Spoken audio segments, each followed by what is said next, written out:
Hello and welcome दोस्तों, आपके अपने YouTube platform Prince education expert में आपका हार्दिक अभिनंदन एवं स्वागत है। दोस्तों, आज का हमारा टॉपिक रहेगा आरएच फैक्टर, जो ब्लड से रिलेटेड टॉपिक है।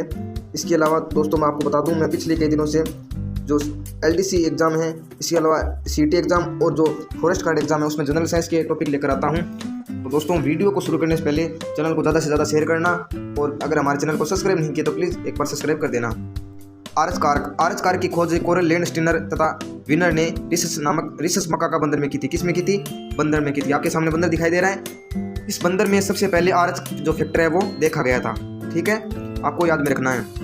आरएच फैक्टर एक एंटीजन होता है जो जिसके शरीर में उपस्थित होता है उसे आरएच पॉजिटिव, तथा जिसके शरीर में उपस्थित नहीं होता है उसे आरएच नेगेटिव कहती है। अर्थात जो व्यक्ति है या कोई मानव है, प्राणी है, जीव जंतु है, जिसमें अगर आरएच कारक प्रेजेंट है, आरएच फैक्टर उसमें अगर प्रेजेंट है तो उसे आरएच पॉजिटिव से रिप्रेजेंट करेंगे। इसके अलावा जिनके शरीर में अगर कोई ह्यूमन बींग है तो जिनके शरीर में आरएच जो कारक है वो एब्सेंट होगा, ये आरएच नेगेटिव कहलाएंगे, और ये एक एंटीजन प्रोटीन होता है। यदि कोई पुरुष आरएच पॉजिटिव तथा महिला आरएच नेगेटिव हो तो ऐसा जोड़ा विवाह के लिए उपयुक्त नहीं माना जाता है। ये भी एक बहुत बड़ी समस्या है। आरएच जो फैक्टर है वो सर्वप्रथम बंदर में देखा गया और धीरे धीरे वो प्रकृति करते हुए ह्यूमन बीइंग में भी देखा गया। इसके अलावा आरएच जो कारक है वो एक बहुत बड़ी समस्या बनकर रह गया है, था पहले, अब तो नहीं है, क्योंकि इसके जो एंटीजन और टीके वगैरह आ गए हैं। तो पहले क्या सिस्टम था कि अगर आरएच पॉजिटिव अगर पुरुष है और महिला है, उसका ब्लड ग्रुप अगर आरएच नेगेटिव है तो ऐसा जोड़ा विवाह के लिए लायक नहीं है, क्योंकि उनके होने वाली पहली जो संतान है तो जीवित रहेगी, लेकिन उनके बाद होने वाली संतान जीवित नहीं रहती। इस क्रिया को इरिथ्रोब्लास्टोसिस फिटेलिस कहते हैं। आपसे ये क्वेश्चन पूछ लिया जाए कि इरिथ्रोब्लास्टोसिस फिटेलिस किसे कहते हैं, तो ये जो प्रक्रिया है उसमें आपको बताना है कि अगर आरएच पॉजिटिव और आरएच नेगेटिव जो कपल है उनकी अगर शादी करवा दी जाए तो उनकी जो दूसरी संतान है वो सुरक्षित नहीं रहती, जीवित नहीं रहती है। तो इस प्रकार की क्रिया को इरिथ्रोब्लास्टोसिस कहते हैं। ठीक है, इसके अलावा एक नोट लगा के आगे बात दी हुई है कि माता या पिता में से किसी का रक्त समूह आरएच पॉजिटिव हो तो उनकी होने वाली संतान का भी समूह लगभग आरएच पॉजिटिव होता है। ये बात आपको भी ध्यान में रखना है। ये लगभग का आइडिया 100% तो नहीं कह सकते, परंतु लगभग ये होता है कि लगभग अगर माता और पिता में किसी का आरएच पॉजिटिव अगर ब्लड ग्रुप है तो उनकी जो संतान है उसका भी ब्लड ग्रुप आरएच पॉजिटिव रहने की संभावना रहती है। सेकेंड पॉइंट दोस्तों, मानव में रक्त समूह की जीन बहुविकल्पी होती है, जिसे IA, IB और I0 द्वारा रिप्रेजेंट करते हैं। ठीक है, IA और IB सदैव I0 पर प्रभावी होते हैं।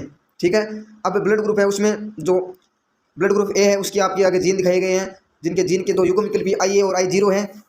ठीक है, इसके अलावा IA और IB इनके जीन युग्म विकल्पी हो सकते हैं। दूसरा ब्लड ग्रुप है B है दोस्तों, इसमें जो जीन युग्म विकल्पी है वो दिए हुए हैं IB और I0 या IB हो सकते हैं। ठीक है, नेक्स्ट हमें एक क्वेश्चन दिया गया दोस्तों, एक पिता का रक्त समूह A तथा माता का रक्त समूह AB है तो उनकी संतान का रक्त समूह क्या होगा? तो आपको यहाँ ग्राफिकल दिखाए गए हैं। यहाँ पर माता का जो रक्त समूह है वो AB लिया गया है और पिता का जो रक्त समूह है वो A लिया गया है। तो इनके जो युग्म विकल्पी हैं वो जैसे A और B है, उनके युग्म विकल्पी आपने लिए IA और IB लिया हुआ है। ठीक है, और जो पिता है उसका युग्म विकल्पी लिया है IA और I0। जैसे ही हम उनमें अर्धसूत्री विभाजन करते हैं तो हमें रिजल्ट प्राप्त होता है कि जो A ब्लड ग्रुप है उसकी जो प्रोबेबिलिटी होती है, उसे आने की जो संभावना होती है वो लगभग 50% होती है। इसके अलावा AB जो ब्लड ग्रुप है उनकी संतान है, उनकी रहने की संभावना 25% होती है, और एक 25% संभावना ये रहती है कि उनका ब्लड ग्रुप है वो B भी हो सकता है। तो आरएच फैक्टर है उसके बारे में हमारे पास 3 ही मेन टॉपिक है। आरएच फैक्टर को खोज किसने और किस में की थी आरएच फैक्टर, और आरएच जो फैक्टर है उसकी क्या समस्या है।